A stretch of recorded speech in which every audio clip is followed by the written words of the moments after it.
Hi, everyone. I'm Pastor Mark. Welcome to a message of hope. This morning is week 9 as we, get to see the COVID starting to lift and our lives, quote, returning to normal. I'm pretty excited, but as we return, we're going to realize that life is not going to be the same for us.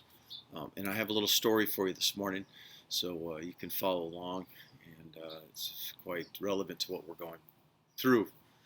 So it's called The Bubble Boy. David Vedder was born in 1971 to a couple.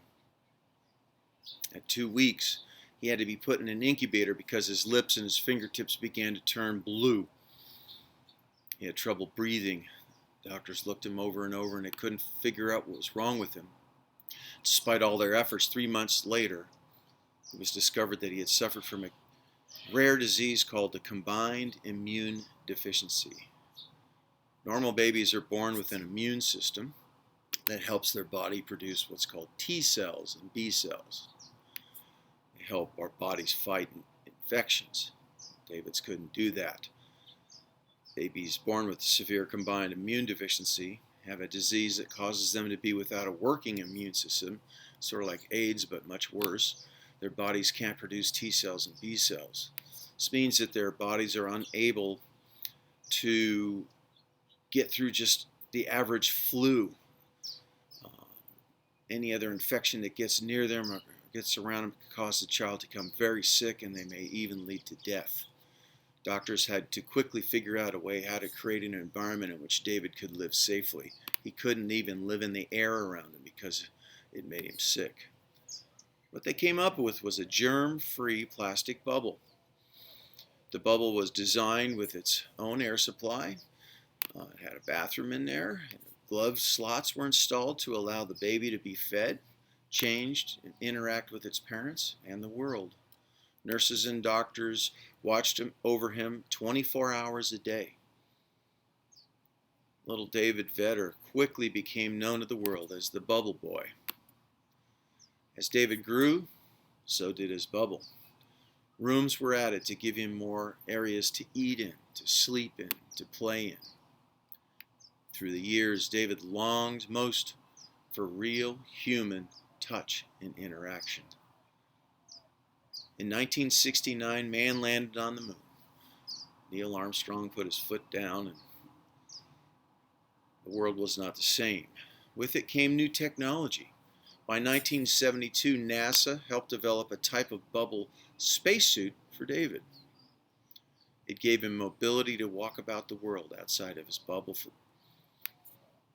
For the first time since he was an infant, his mother could fully hold him close to her, and he could hold her.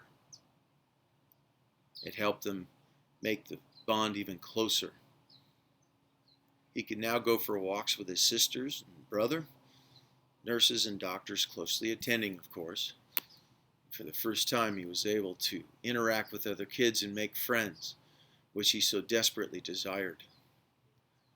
David lived in that bubble his entire life. What did David's story teach us?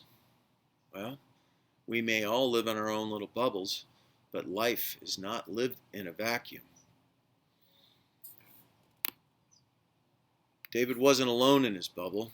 His life was dependent upon constant courage with his mom and dad, the dedication of doctors and nurses.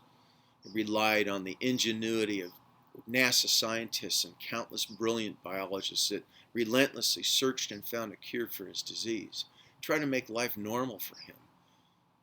Of course, it wasn't, but the lesson for us is we don't live in a vacuum, and we need to help each other come out of our vacuums and come into the world and live in the world. Let's start today with kindness. If you find people that aren't wearing a mask, be kind. If you're finally excited to get out of the house for the first time and want to take your Corvette out and put it in fifth gear and drive down Scottsdale Drive, be kind. Be kind to him too. Everybody's trying to be freed here, and we have to be kind, okay?